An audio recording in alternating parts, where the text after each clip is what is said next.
He lay in the dust, on the side of a road that no one stops on anymore. The sun burned above him, and every grain of sand that the wind lifted felt like a blade across his skin. Blood had already dried on his forehead. His robe was torn. All that remained was his breath, shallow, trembling, almost borrowed. Somewhere in the distance, footsteps echoed. He tried to move, but his body refused. He could only whisper, "Help." But the footsteps passed, and the road fell silent again. He did not know how long he would have been lying there, an hour, a day, or forever. The heat blurred the edges of time. Sometimes it felt like the sky would drop lower and swallow him whole. Then came pain again, the kind that does not scream anymore. It only remembers. He could still recall the flash, shadows, shouting, blows. Robbers. Laughter. Darkness. Now there was only the road, long, endless, leading nowhere but down, to the place where no one waits. The first man who passed was a priest. He walked quickly, eyes fixed on the horizon, as if something far ahead was more sacred than what lay at his feet. He saw the man, stopped, watched for a moment, then stepped aside carefully, so his robe would not touch the blood. "I must remain clean," he thought. "Someone else will help." And he went on. Later came a Levite, learned, proud, confident. He too saw the wounded man. He hesitated, frowned, looked around. Then whispered to himself, "If I stop, I will be late, and what if it is a trap?" And he too passed by. The road grew empty again. The wind died. For a heartbeat, the world was still enough to hear dust moving across stone. A bird cried somewhere over the hills. And then he appeared. A Samaritan, a stranger. One of those people others talk about in whispers. One of those you do not expect to stop. He rode slowly on a donkey, a water skin at his side, a cloak across his shoulder. His face was weary, but his eyes were alive.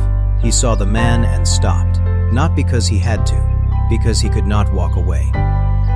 He got down, kneeled beside him, touched his neck, a pulse. "Alive, easy now," he said softly. His voice was low, calm, the kind that steadies storms.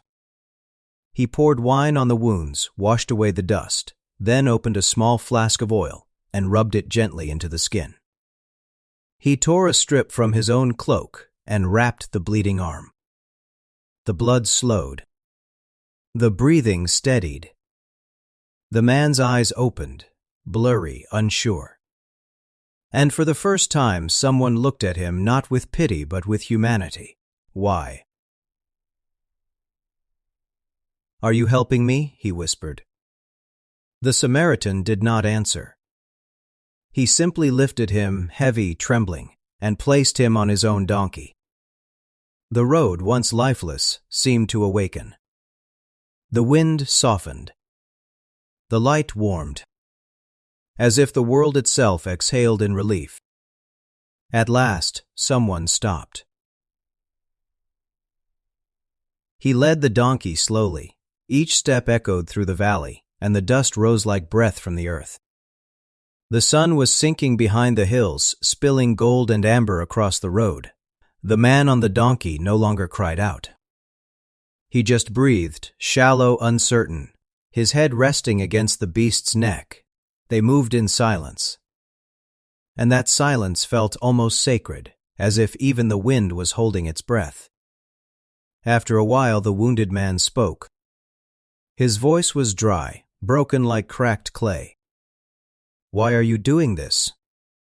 He swallowed hard. "You do not even know who I am. Maybe I do not deserve it." The Samaritan did not answer right away. He kept his eyes on the road, guiding the donkey carefully around the stones. The last rays of sunlight caught in his hair. Finally, he said quietly, "I do not need to know who you are. It is enough that you are human." Night crept in, slow and blue. In the distance, lights flickered, a small village, half asleep. He walked on, never rushing, never hesitating. From time to time he looked up, whispering to the stars words no one else could hear. A prayer, maybe, or simply gratitude that the man still breathed. By the time they reached the inn, the world was dark. A single lantern burned at the gate. The innkeeper, a heavy man with narrow eyes, squinted at the strangers. "What do you want?" "A place for him to rest." The innkeeper looked at the bleeding robes and frowned. "He will die by morning. I cannot have that here." The Samaritan reached into his satchel. 2 silver coins rang softly in his palm. Clear, honest sound, like water in the dark. "Take care of him," he said. "Feed him, tend to him. If this is not enough, I will pay you when I return." The innkeeper stared for a moment, his mouth half open. There was no bargaining in the stranger's voice, only calm certainty. Finally he nodded. "All right, bring him inside." The Samaritan carried the man to a small room.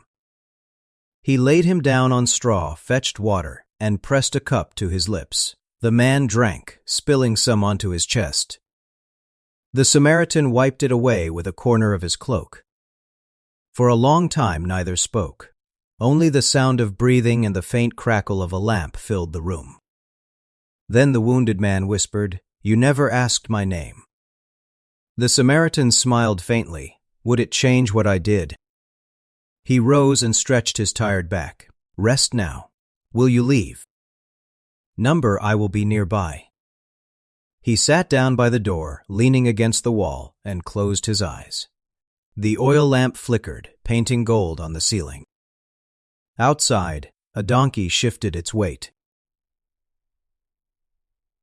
And inside, 2 men who had once been strangers shared the same quiet air. At dawn, the Samaritan stood in the courtyard. The world smelled of fresh bread and dust. He handed the innkeeper 2 more coins. "See that he recovers," he said. "If it costs more, I will pay later." The innkeeper hesitated. "You are a Samaritan, are not you?" "I am." "Then why help a man from Judea?" "They would never do the same for you." The Samaritan looked toward the rising sun. "The road does not ask who you are," he said. "It just lies before you. And it remembers who stopped." Then he turned and began to walk. The morning light spread across the hills. His figure grew smaller until only his shadow touched the dust. And for the first time in years, the road itself seemed to shine. The road was empty again. Only the wind moved, sweeping lines of dust across the stones as the first sunlight crept over the hills. The Samaritan walked slowly, his sandals worn thin, his body heavy with the ache of sleepless nights. But his heart was steady, quiet, like the calm that follows a storm. He turned once to look back. The inn was now just a shadow in the distance. A single thread of smoke curled into the sky, proof that someone behind those walls was still alive. He stopped beside an old olive tree. Its bark was cracked and rough, yet beneath it flowed green life unseen. He placed his hand against it, closed his eyes, and whispered, "If I was meant to help him, then perhaps he was meant to remind me why we are here." The wind answered with a gentle rustle of leaves. The sun climbed higher, warm against his face. At the inn, the wounded man woke. Light flooded the small room, spilling gold onto the floorboards. His bandages were clean, his pain duller now, a ghost of what it had been.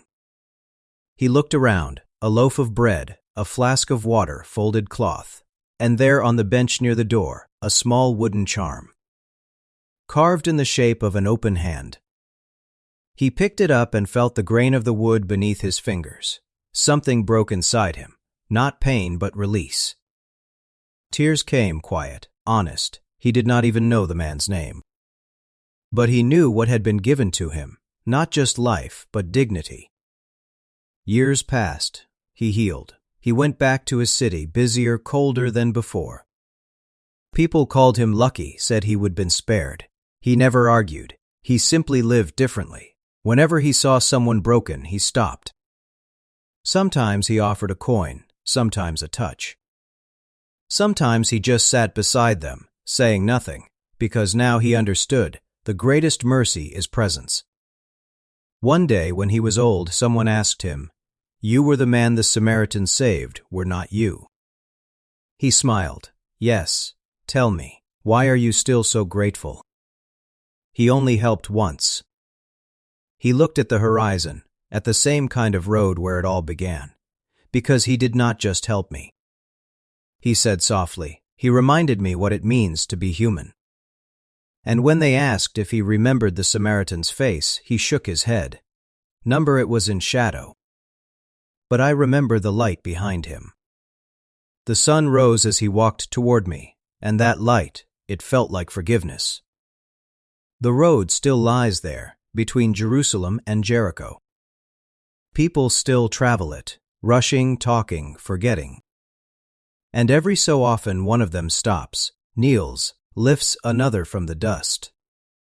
When that happens, the air itself seems to glow, as if the earth remembers the moment love refused to pass by. And if you listen to the wind, you can almost hear it whisper, "Who is your neighbor?" The one who did not ask who you were. The one who was not afraid of your pain. The one who stayed when everyone else walked away.